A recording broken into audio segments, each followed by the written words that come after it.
Angela, are we good to go? Great, great. So welcome to the second Conversations on Decoloniality and Fashion, organised by the Research Collective for Decolonising Fashion. So my name is Erica de Gruef, and I'm based in South Africa.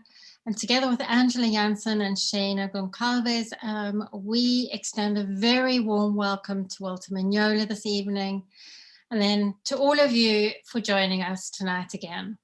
So the aim of this conversation series really is to experiment with kind of alternative ways of knowledge production, both through the communal and through conversation, and beyond kind of status, institutional, disciplinary, and geographical boundaries. So this really requires quite an active participation of everybody, and hopefully a monthly commitment. So it's really great to have some of you back, joining us back again. But really also just to be able to build a kind of trust and a respect, and eventually a strong community to think about these issues that we're grappling with. But I think we'd also like to take this opportunity to really remind ourselves just to be respectful of each other's feelings, opinions, and learning, and most importantly, also processes of unlearning.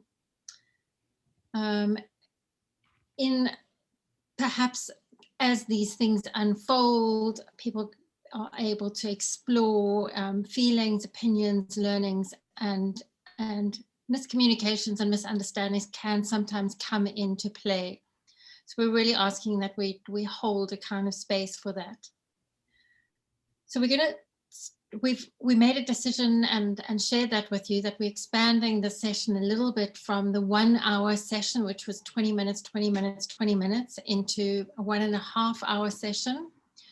So we're going to start with 30 minutes just of a conversation with Walter Mignolo and some questions based on the reading that we shared with you. And then the following 30 minutes, we're going to go into our breakout rooms with different individuals. And it's really quite a rare opportunity to kind of get quite in dialogue with people that obviously share an interest, but have not met before. So we really are coming from all parts of the world. So we wanted to share that. And then the last 30 minutes, we're really coming back together again. So if there are any very particular questions you have, either for Walter or Angela, Shana, or myself, we can address some questions in the Q&A at the end. So we've asked that you either keep your cameras on throughout the session, so we kind of get a bit of a face in the room. And then especially when you do have a question, just to highlight that, you know, I have a question, so we can address that. But when you do present a question, just to introduce yourself, perhaps where you're from, and to turn your camera on. So we are very excited to have Walter Mignolo with us today.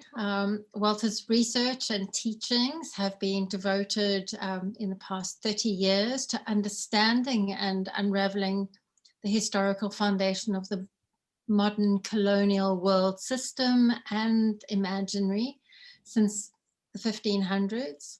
Walter's research has been and continues to be devoted to exposing modernity coloniality as a machine that generates and maintains kind of injustices, and explore decoloniality and the ways of delinking from modernity and coloniality. So we kind of spoke a little bit about that in the last session around this idea of delinking.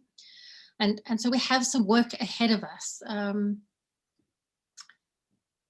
We spoke about acknowledging positionality. We spoke about the difference between decolonizing and decoloniality. And there were a couple of things that we didn't get to speak about, but we're hoping that over the next couple of months that we start to address some of these questions. For example, fashion, the sort of idea of fashion as a noun or fashion as a verb, the decolonial method, decolonial fashion discourse. So there's a lot on our plate that we're hoping to expand on. But I think to start off with, I'm going to invite Shana, who's prepared a question for the session based on the reading and on the exchanges that we've had up to this point, to perhaps raise a question, and Walter, if you would want to respond to that. And then we'll follow that with a question from Angela around the reading. And so Shana, I'm going to leave it over to you. Thank you so much. Hi, everyone. Thank you, Walter, for joining. I'll just read my question and I'll allow you to answer. And as Erica said, I won't really, in the interest of time, I'm not really going to respond thereafter. Any further questions we'll address later. So your co-written introduction to the edited volume on decoloniality, concepts, analytics, and praxis, you and Catherine Walsh talk about the thinking doing and the doing thinking of decoloniality, which was our selected reading. So you say this volume delinks from the modern concept of theory versus praxis. And then later on, you say this terrain is rooted in the praxis of living and in the idea of theory and as praxis and as theory, and the interdependence and continuous flow of movement of both. It is in this movement that decoloniality is enacted and at the same time rendered possible. Decoloniality in this sense is wrapped up with re-existence. Both claim a terrain that endeavors to delink from the theoretical tenets and conceptual instruments of Western thought. And so through the reading, we've come to understand re-existence as a way of opening and engaging venues and paths that take us beyond, while at the same time undoing the singularity and linearity of the West. In our selected reading for February, Fashion and the Phantasmagoria by Angela, Angela finds decoloniality of fashion and as praxis and as theory by her explanation of fashioning as a verb, when she says it's crucial to start acknowledging that human dignity is embedded in different forms of identity and identification, and therefore in different ways of fashioning the body, and that this dignity is radically incompatible with homogenizing notions of being or fashioning. So with this, there is a kind of practice of fashioning the body outside of what has been normalized by this modernity, coloniality relation or complex. And fashioning may then be a personal experience based on garments that are imbued with memory or self-made garments, individual crafting, or how people in different groups relate to each other because of shared fashioning practices. All of these are pluriversal, heterogeneous practices of fashioning. So my two questions would then be, one, can these be taught? Because from an educational standpoint, and as someone who has studied fashion, I think it's important to teach fashion as an experience of fashioning rather than as a contemporary fashion to conform into, and that's contemporary C, contemporary F. And then I'm also grappling and kind of struggling with a real world experience beyond a theory of transcending contemporary C, contemporary F fashion. Because in my thinking, it seems that to transcend contemporary fashion in a global way that people outside of the academy can relate to as well, we might need to use these pluriversal tools to alter the practices that become theories, definitions, and norms. But I do not know how this is possible without decoloniality being again subsumed by the contemporary. So I was just interested in what your thoughts are on this. And as I shared some examples such as Pascal Gatson from Parsons School of Design. There's Mary Ping from the design of Slow and Steady Wins the Race, Bhutan, which is a South African brand, and Thesis Lifestyle as well. Well, thank you very much, Erica, Shaina, Angela, for this invitation. We were talking a little bit before. For me, it's always a pleasure to talk to people interested, seriously interested in coloniality, decoloniality, because we know decoloniality, above all, is kind of used, as a friend of mine said, by every uncle and aunt, and all the family is using decoloniality now. So coloniality less. Coloniality is more complex, so it's not as fashionable. But for us, we cannot talk about decoloniality without talking about coloniality. So coloniality and the colonial nature of power is just as a kind of, that is what we study. If we study something, it's a little bit like psychoanalysis, no? Psychoanalysis, the unconscious doesn't exist beyond kind of psychoanalysis that kind of invented the concept, but invented the concept at the same time that invented psychoanalysis. So the same thing for Quijano. When he introduced coloniality, modernity, he introduced decoloniality, or decolonization, as he talked at that time. And he defined in 1992 decolonization, and now we call decoloniality to distinguish for the use of decolonization during the Cold War, that have another horizon. I mean, we owe a lot to that, but at the same time, there are goals that at that time were very, very important, like, for example, to kick out the colonizer, and so the native in Africa and Asia can find their own nation state. So in 1990, Quijano realized that that was not possible because the complexity of the global order, because all the colonial people were, the settlers were home, but they appear a colonialist, coloniality without colonialism. So when the United States took over, they didn't need settlers in the country. They instead have 800 bases around the world. No settlers, just military bases. So in order to understand that, Quijano introduced coloniality as the darker side of modernity. So coloniality and modernity are kind of decolonial concept that emerged in the third world, not in Western Europe, not in the United States, because in Europe and the United States at that point it was impossible to see, or difficult to see, coloniality. They are all only were looking at, they were seeing modernity, but they were not seeing the consequence of modernity.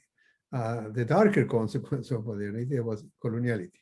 But now, kind of coloniality is very interesting because it's kind of going back to Europe as a boomerang. So there is this kind of revival in Europe about the kind of the indigenous, the European indigenous, but also the immigrants. And that kind of, I don't know, you probably know what's going on in France now. It's kind of very entertaining. This kind of 800 conservative professors who are kind of saying that decoloniality is a virus that infected the university and kind of eroding the French values. And they are right. That is precisely what is happening. No? So all this kind of introduction to say, more or less, so you have a sense of where I am standing, how we are talking about this. And the question is that while modernity and I don't remember if Erika or Shaina said we have a work to do, not just in the hour and a half, in a long time, because while modernity, coloniality kind of, or things happen in the world that kind of carry the weight of, and the logic and the rhetoric of modernity, coloniality, decoloniality will continue to be necessary. If one day modernity, we don't need to talk anymore about modernity, coloniality, because that's away, but we don't need decoloniality anymore. We have other things to do. So that's a kind of a way of introduction. And then I want to say couple of things that appear in Erika's introduction, which is, and also looking at the screen. The first point is that I am in conversation with a group of museum curators in South America, I mean, all over South America and some parts of the Caribbean. And I noticed that the majority are female. And I notice here that the majority is female. So what is it in the kind of relation, kind of the gender partition between museum and female? And because fashion, I mean, it's not just a female thing. I mean, there is a lot of, I don't know, I mean, a lot of modistos, as we say, Giorgio Armani, Laurent, etc. They work with kind of male and female, no? So that's, I think, is interesting to think about. The second point I want to make is, just note, is I have a problem with knowledge production. I think that I know that that is used widely. Now I am in a committee that because Cambridge is kind of trying to get out to publish a journal on, I don't remember, Decoloniality or something. And so there is an editor, and I am in the committee, we are 4, that wrote knowledge, some kind of decolonizing knowledge production. And I say, well, I don't think that knowledge production is the best way to say what we want to say, because number one, production is industrial. It's kind of more related to economy. So I propose, and I mean, I talked to and I proposed to them, and then seems to be accepted, of knowing and war making. That is because knowledge produces war, create worlds. But as Angela said, on fashioning, during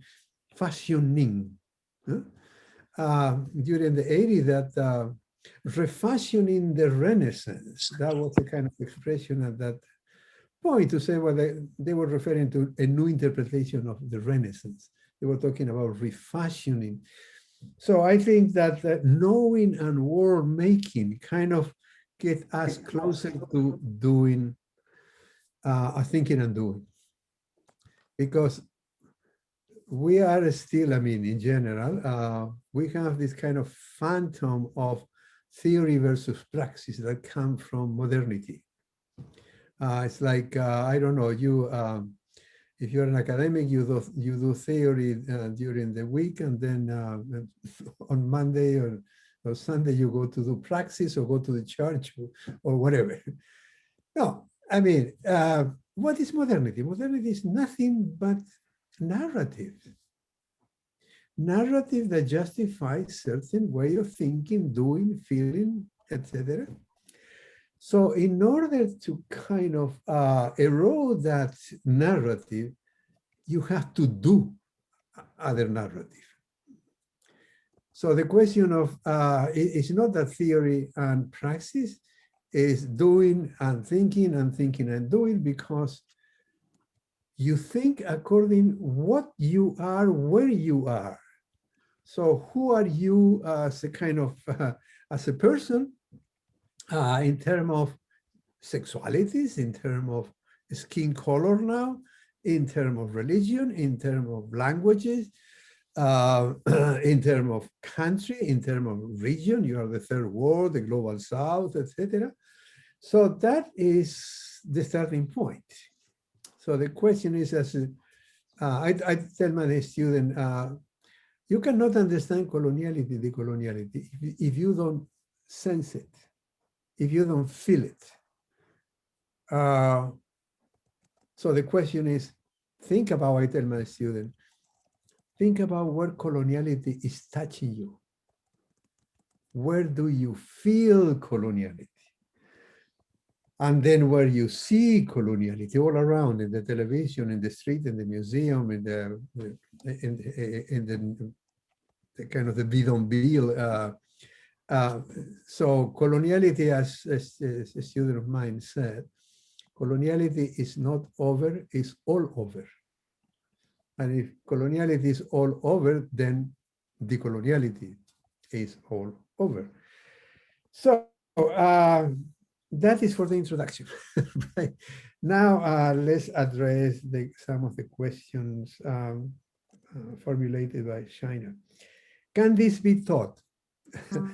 Well, I don't know.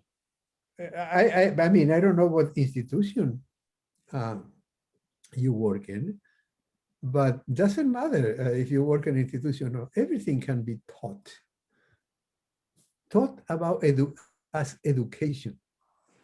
And education is not a question of just a building and teachers in a high school or at the university, professors. Education is conversation. Conversation constantly about the issues that concern a community. Then we, because now the question is no longer talk about I, the ego, the individual, but kind of reconstitution of the communal. And the reconstitution of the communal is that the kind of reconstituting the we, the communal, that modernity destituted because set up the individual. So in that sense, can be taught all over. And that has to be, when I read that question, I thought about the school of design. So how you teach design? What do you teach on design? You teach about designing, right? And so you can teach fashioning in the sense of keeping what it is, or you have to, or you can teach to kind of undermine the principles and the assumption and the belief that maintain this kind of industry, the fashion industry, right? So that's kind of the first thought. The second thought is when you teach or when you do research decolonially, the main question is not what contemporary fashion is, or whatever, democracy or capitalism, etc.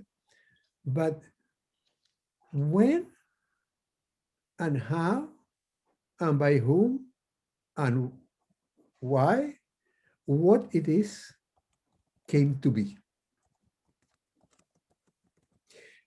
So the question of fashion is, if you want to teach, you have to kind of do this kind of, I mean, from my perspective, you have to do this kind of work. I mean, since I come from semiotic and philology, I don't come from other.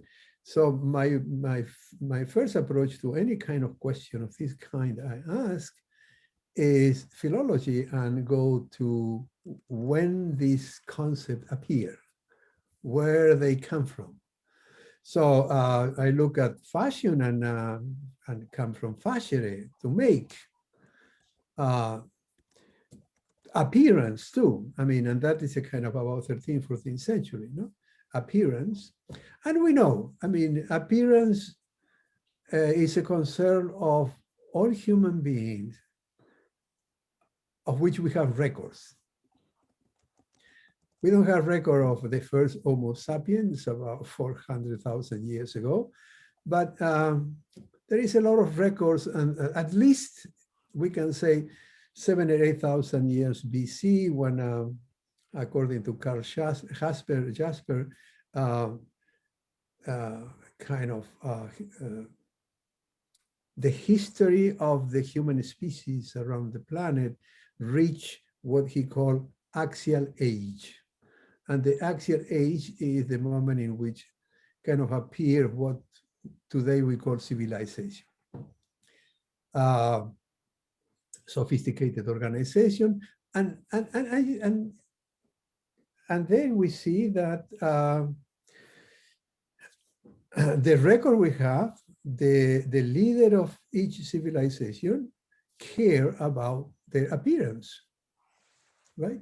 They didn't have modistos, they didn't have specialists and they didn't have a market, but they care about their appearance.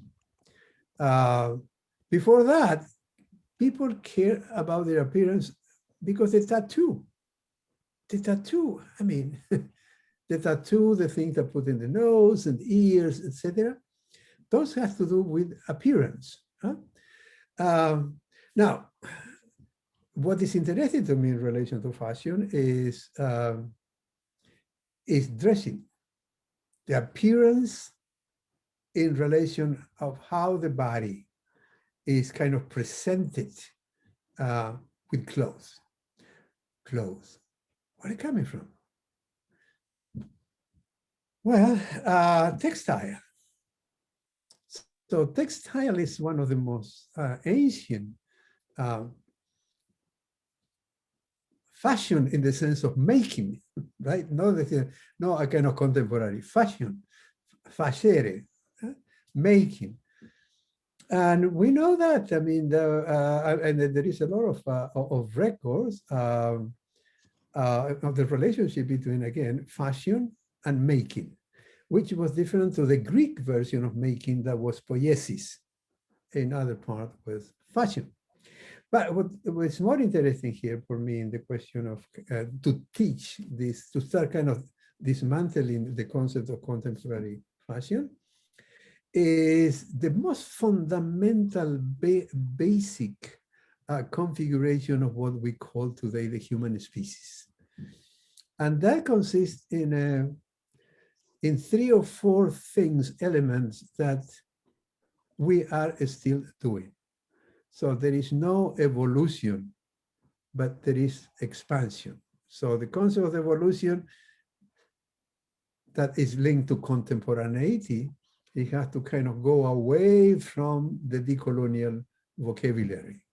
So let's move evolution to the side, put it in the drawer, and talk about expansion. Expansion of what? Well, let's think about the, you don't need to go into kind of archaeology or anything like that. It's just a question of thinking about our ancestors. So the human species came to be what we call today human species for 3 or 4 elements, and one of them is standing up, we know that, and using the hands, liberating the hands. That is a tremendous importance. Why?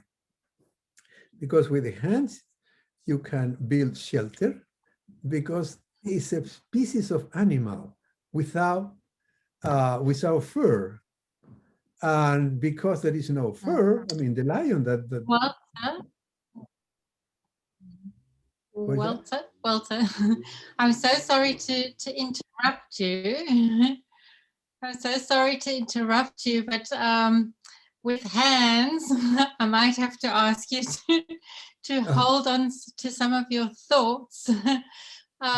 Because we did have a second question and we're kind of going to run out of time. Okay. So well, I was stopping you with my hand for a moment. No, the question is that, no, I understand the question of time, but it's difficult to address this question decolonially if you don't go into the kind of foundation. So yeah, to close this, so there is not theory. Well, I have a problem there also, because not theory is not academic theory. Yeah, of course, we don't need theory to live. I agree with that. But on the other hand, in the overall sense, theory is a second order kind of conceptualization of our doing. So that is kind of fundamental, no? So that has to be questioned too, in the sense of what theory means in modernity. Another point is, I won't say that to use pluriversality is a consequence of doing decoloniality. I leave it there. And the problem of being subsumed by contemporaneity. Of course, the power of capitalism, what we call capitalism, is to subsume. That, but while there is, we cannot stop that. We have to keep on doing what we are doing without worrying too much about what they are doing and see what happens in the future. So Erika, thank you for. Well, So sorry, my apologies. We could absolutely, and this is why we're saying, you know, this is such an important conversation to start.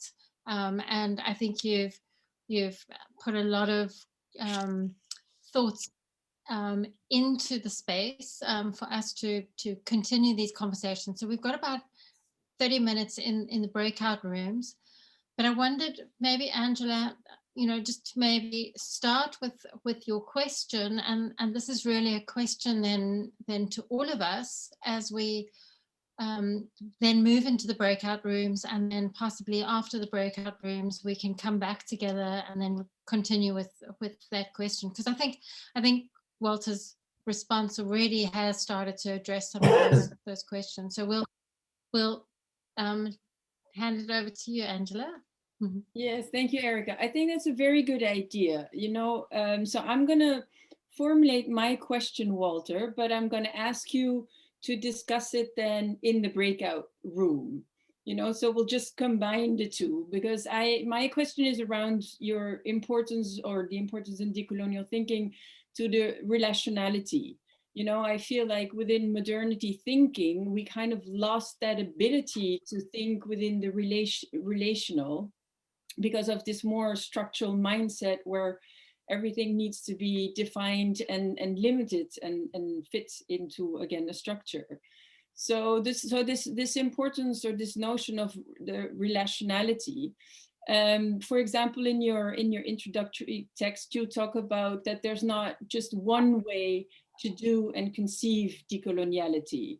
I think that is something that I found like very important to put on the table in this group, because sometimes I get this feeling that we are looking for some sort of definition of decoloniality or what it is, but the way you formulate it is that there's different local histories that have different embodied conceptions and practices of decoloniality, and that is very, very related to your positionality, as to where you stand, as to from where you speak, and how you position also in relation to that colonial difference. So that's something I wanted to put on a table that we can maybe take with us in the breakout sessions. And the other one is, let me think, well, you were saying, you know, I think that's also a very important thing, where it's not about incorporating other ways of doing and thinking decolonial, but, you know, because that's a lot what happens in fashion and the idea of fashion globalization, where, you know, we just kind of try and put everything, you know, in one pot or on one table or in one history. Whereas the idea of the relational is much more like these different tables where everybody has their story, you know, self-representation, self-determination, you know, own local histories, and where we are, of course, in a world that is so incredibly connected. So we are in connection with each other, the different, you know, experiences and livings and histories of fashioning. But this idea of that there's not one table, there's not one way, there's not one history, but they're related. So that's something I wanted to put on the table as well, and that we can discuss together. And then the other one, I mean, I'm kind of like, you know, summarizing my question, is, you know, an idea that maybe I put forward in my article last week, is this idea of radically delinking the idea of fashion from modernity, and then to think of fashioning as in this multitude of possibilities. But I do feel like we have such a hard time to wrap our heads around that, because that feels like it's not a definition, right? If it can be anything in a sense of the pluriversality of, then what is it? And I think that's where the modernity thinking comes in again, is we define fashion by what it's not, but we don't define fashion by what it is. So again, that idea, that grappling with the idea of relationality, I think we have a very, we kind of like lost that ability to think that way. So I guess those are just a few ideas coming from your introductory chapter that I would just like to put on the table, and maybe we can discuss it in the breakout sessions. And Walter, don't worry, we're coming back after half an hour. We're all coming back, and then maybe you can share some of your ideas about Okay. that in relation to fashioning the body, because that's kind of what connects us all in this group. Thank you. So now I have to say something or wait? So now we're going in the breakout rooms. Okay. And so you will be put together with 4 random people from the group, and then you can discuss it. Okay. Thank you so much, Walter. So everyone, Mm. have a good session in the breakout rooms, and then we'll come back again. Thank you.